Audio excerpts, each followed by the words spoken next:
Good evening बच्चों। Evening भैया। आज हम पढ़ेंगे टेंस। टेंस की शुरुआत करेंगे। टेंस बहुत ज़्यादा ज़रूरी है। अगर आप कोई भी सेंटेंस बोल रहे हो, अगर वो सही टेंस में नहीं है तो आप किसी को कन्वे नहीं कर सकते मैसेज कि किस टाइम की बात कर रहे हो। Tense is related with directly with the time, कि किस टाइम की बात हो रही है। कौन बताता है? टेंस ही तो बताता है।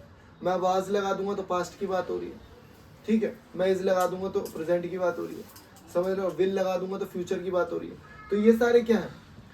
टेंस ही तो है। तो मैं टेंस से क्या बताता हूँ कि वो कौन सा टाइम है जिसके बारे में बात कर रहा हूँ। Got my point? तो tense is directly proportional to time. Okay, तो सबसे पहले हम पढ़ेंगे प्रेजेंट टेंस, और प्रेजेंट टेंस में भी हम लोग पढ़ेंगे सिंपल प्रेजेंट टेंस, जिसको हम कहते हैं इनडेफिनिट, जो हमारा स्टार्टिंग का टेंस होता है, वो बहुत इंपॉर्टेंट है। अब सबसे पहले तो इसकी एक कंस्ट्रक्शन है सब्जेक्ट प्लस वर्ब की फर्स्ट फॉर्म प्लस ऑब्जेक्ट। अभी आप लोग पढ़ोगे वर्ब की फर्स्ट फॉर्म सेकंड फॉर्म क्या होती है, पढ़ी है आप लोगों ने? वर्ब की फर्स्ट फॉर्म सेकंड फॉर्म पढ़ी थी, कोई बात नहीं, अब दोबारा पढ़ा दूंगा। जो बेस फॉर्म होती है ना, that is called first form. जो बेस फॉर्म होती है, जैसे मैंने लिखा गो, वेंट, गॉन, गोइंग, तो ये बहुत सारी चीजें हैं। लेकिन जो गो है, जिससे वर्ड बना है, जो पहला स्टार्टिंग है, बेस फॉर्म कहते हैं, इसी से बने हैं बाकी के सारे। तो that is called base form. जो बेस फॉर्म होती है उसे क्या कहा जाता है? वर्ब की फर्स्ट फॉर्म। ओके, तो इसका जो कंस्ट्रक्शन हो गया सब्जेक्ट प्लस वर्ब की फर्स्ट फॉर्म प्लस ऑब्जेक्ट। कब प्रेजेंट टेंस यूज किया जाता है? कब प्रेजेंट टेंस यूज किया जाता है? प्रेजेंट का मतलब पता ना क्या? जो अभी की चीजें चल रही है ना, दैट इज वर्तमान। जो अभी का टाइम चल रहा है उस समय प्रेजेंट टेंस कहते हैं। To express the universal truth, कुछ ऐसे ट्रूथ जो कभी बदले नहीं जा सकते, उनको एक्सप्रेस जब करना है, मुझे उनके बारे में बात करनी है, उनको जब बताना है, तो हम किस में यूज करेंगे? प्रेजेंट टेंस में कहेंगे। जैसे the sun rises in the east. Sun क्या है? ऐसा हो सकता है कि सन कभी वेस्ट से निकल जाए, कभी नॉर्थ से। एक ऐसा ट्रूथ है जो कभी नहीं बदल सकता। तो ये क्या है? हमारा यूनिवर्सल ट्रूथ है, ये कभी नहीं बदल सकता। The earth moves around the sun. Earth जो है या फिर रिवॉल्व्स अराउंड द सन। तो जहाँ मूव्स लिखा है ना, अच्छा एक चीज और बता दूं कि ये छोटी सी चीज याद रखोगे बेटा, सिंगुलर में आपको याद रखना है, अगर सब्जेक्ट हमारा सिंगुलर है, अगर सब्जेक्ट हमारा कैसा है? सिंगुलर है, तो वर्ब के साथ एस या ई एस लगेगा। तो देखो, क्या सन सिंगुलर है तो वर्ब के साथ एस लगा है, राइजेस हो गया। लेकिन अगर मैं बोलूं प्लैनेट्स, तो प्लैनेट्स के साथ क्या आएगा? राइज आएगा। अगर मैं बोल रहा हूँ अर्थ, तो अर्थ आ रहा है, मूव्स आ रहा है, सिंगुलर है, उसके साथ एस या यस आएगा। ठीक है, ये कॉमन सेंस वाली चीजें समझ में आ गई। ये तो मैंने बहुत बार बता दिया कि बेटा याद रखोगे, ही, शी, इट, इन सब के साथ एस या यस का प्रयोग होगा, क्योंकि they are singulars, they are singulars. Okay, to express the general truth, बहुत सारी जनरल ट्रूथ होते हैं कि वो यूनिवर्सल ट्रूथ नहीं है, मतलब कोई बहुत दुनिया में बनाए हुए नहीं है, ऐसे ट्रूथ नहीं है जो कभी बदले नहीं जा सकते। जनरल ट्रूथ है, ऐसा होता है, मोस्टली ऐसा होता है। ठीक है, द रोज स्मेल्स स्वीट, जो रोज की स्मेल होती है वो थोड़ी सी मीठी सी होती है। The beauty needs no ornament. Ornament का मतलब क्या होता है? गहने, बहुत बढ़िया, आभूषण।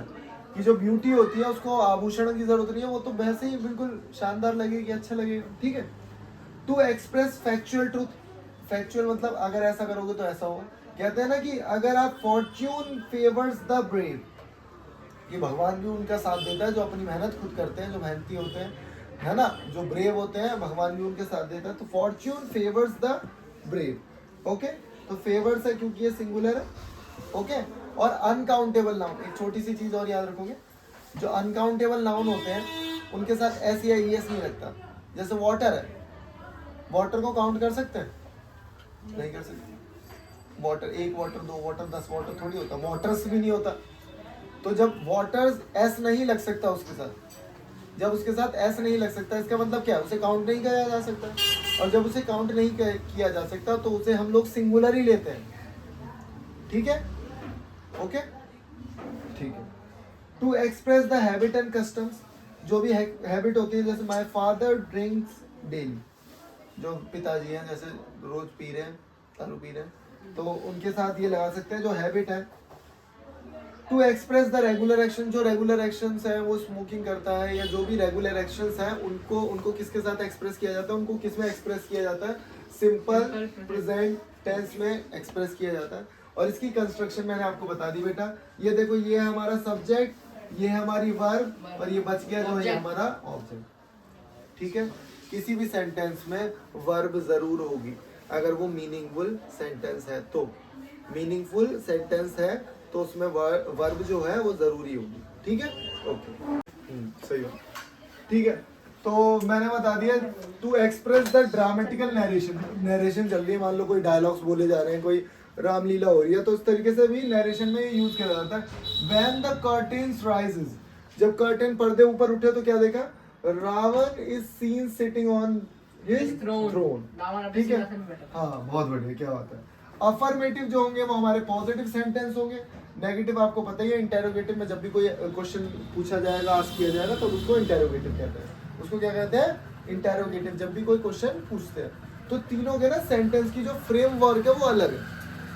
मतलब सेंटेंस को आप फ्रेम करोगे ना, तो बनाओगे तो वो अलग अलग है। जैसे मैंने बताया इसमें क्या है, आई यू वी दे, ये सारे क्या है? सब्जेक्ट। तो मैंने बताया सब्जेक्ट प्लस वर्ब की फर्स्ट फॉर्म प्लस ऑब्जेक्ट। इतना याद रखना, मैंने पहले भी बता दिया था बेटा, सब्जेक्ट प्लस वर्ब की फर्स्ट फॉर्म प्लस ऑब्जेक्ट, यही है बेसिक स्ट्रक्चर इसका। समझे? तो यहाँ देखो, I play football, I play football, तो आई क्या हो गया हमारा? सब्जेक्ट। और प्ले क्या हो गया? वर्ब। और फुटबॉल ऑब्जेक्ट। अब यहाँ पे अगर मैं ही लगा दूं, तो अगर मैं ही कर देता हूँ उसे, तो ये प्लेज हो जाएगा, क्योंकि वो सिंगुलर होगा। सिंगुलर के साथ एस और एस आता है। तो इसको अगर मैं नेगेटिव में कन्वर्ट करना चाहूँ इन सेंटेंसेस को, तो क्या आएगा बताओ? I do not play हाँ, football. और जब ही के साथ he does not play Football. Football. ठीक है, डज नॉट के साथ आ गया ना, डज के साथ ऐसी आई एस, तो प्ले के साथ मत लगा देना कभी, ये भी याद रखना है। मतलब डज नॉट के साथ ऐसी एस आ चुका है ना, तो तू प्ले के साथ नहीं लगाएगा, सिंपल लिखेगा प्ले फुटबॉल। तो यहाँ प्लेज मत कर दियो, ये कह रहा हूँ। ही के साथ तुम्हें मैंने बताया कि प्लेज आएगा, लेकिन जब डज नॉट आ गया तो प्लेज नहीं आएगा, एक जगह आ गया, एक जगह डज में आ गया ना, यस, समझ गए? ये जैसे we take tea, we do not take tea, you take a bath, you do not take a bath. हाँ, तो यहाँ पे मैंने कंस्ट्रक्शन क्या लिखी है कि डू नॉट आ जाएगा पर वर्ब के पहले। जब भी कोई काम को हमें नेगेशन में कन्वर्ट करना होगा, मना करना होगा, तो वर्ब से पहले डू नॉट आ जाएगा। ठीक है, she writes a letter, he does not go हाँ, he goes to school, he does he not does not go the school. go to school, goes नहीं आएगा, दो बार goes नहीं, go the school.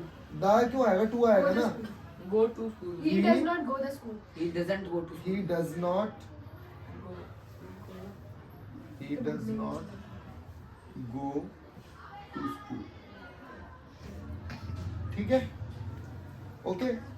यहाँ पे क्या लिखा है? She does not write. She writes a letter। She does not Right. Ram flies a kite। Ram does not fly a kite. बहुत बढ़िया। It's rain। It does not It does not It rain. does not rain। They take their meal। They do not. They do not play their meals. बहुत बढ़िया। The girls dance। The girls do not dance. है ना? Do not dance. और ठीक है, the girls है ना, तो डू नॉट आएगा। Do not आएगा, और क्योंकि गर्ल होती तो डज does नॉट not आता। आता। अब हमें इंटेरोगेशन में बदलना है। इंटेरोगेशन में Do क्या आगे आ है? जाएगा। डू और डज जो है हमारे आगे आ जाते हैं। डू और डज आगे आ जाते हैं। जब कोई क्वेश्चन पूछना होता है तो W H, what, when, why, ये वाले जो डब्ल्यू एच फैमिली वाले वर्ड है ये आगे आ जाते हैं। तो अब ध्यान देना कि डू और डज आगे आ जाएंगे। डू और डज आगे आने के बाद क्या आएगा? सब्जेक्ट आएगा, फिर वर्ब की फर्स्ट फॉर्म, फिर ऑब्जेक्ट। तो यहाँ पे दोबारा से करेंगे। यहाँ पे ये ही नहीं था, ये आई था। Do I play football? तो क्या आ जाएगा? Do I play I play football? भैया फुटबॉल। हाँ बोलो। जो ये डज होता है, ये ही सी या किसी नेम में यूज होता है डज। हाँ, सिंगुलर के साथ यूज होता है। हाँ, सिंगुलर के साथ। सिंगुलर के साथ डज और लगेगा हमारा, गोज लगेगा सिंगुलर के साथ। अब जैसे मैं बोलूँ इसके साथ we take tea. Do we not take tea? हाँ, do We do not take We not tea. take tea. We not, not नहीं लगाना, we take tea. We take tea, हाँ भैया, क्योंकि हम डू वी टेक टी। और not लगाओगे तो नॉट भी लगा सकते हो। यहाँ पे वो तो वर्ब से पहले नॉट लगेगा, अगर उसमें क्वेश्चन में भी नॉट लगाना है तो इसका क्या होगा? यू टेक के बाद Do you not take a bath? Do you Does. Not take के बाद, तो डू यू, डू के साथ सब्जेक्ट आएगा, मतलब ये सारे। उसके बाद he goes to school, Does he go? Does he goes to school? Does he go go to to school? does he Go to school क्योंकि ये दो साथ ES एक साथ नहीं आएंगे, तो does, बहुत बढ़िया, does he go to school. go to school, She. मतलब she writes a letter, Does she write a Does she write a letter? does she write a letter, writes नहीं आएगा, Write a letter. Ram fly a kite क्या आएगा, Does Ram Does fly Ram a fly kite? a does kite? Ram fly a हाँ, kite, kite. it's rain, Does it rain? Does it does rain? it rain, Does it rain? ठीक है, they take their they meal, Do they take? do they, क्योंकि they है तो do लगेगा, does नहीं लगेगा क्योंकि प्लूरल है, बहुत बढ़िया। The girls dance, Do the girls dance? Do the girls dance? मतलब तुम्हें ये वाला सेंटेंस, ये जो मैंने बताया तुम्हें सिंपल प्रेजेंट टेंस बहुत अच्छे तरीके से आ चुका है। अब इस पर बस क्वेश्चन लगाने, देखो अनसॉल्व्ड क्वेश्चन मैं ना एक्सरसाइज में बहुत सारे दे रखे हैं। सबसे पता है इंग्लिश कब आएगी, जब हम अनसॉल्व्ड क्वेश्चन लगाएंगे। अब दिक्कत क्या होती है, हमें अनसॉल्व्ड क्वेश्चन के आंसर नहीं पता होते, इसलिए हम लोग चेक नहीं कर पाते गलत कर रहे हैं सही कर रहे हैं। तो कोई बात नहीं, जो एग्जाम्पल है उन्हें 2-2 बार 3-3 बार कर लो, ठीक है, इतना ही करो, ओके।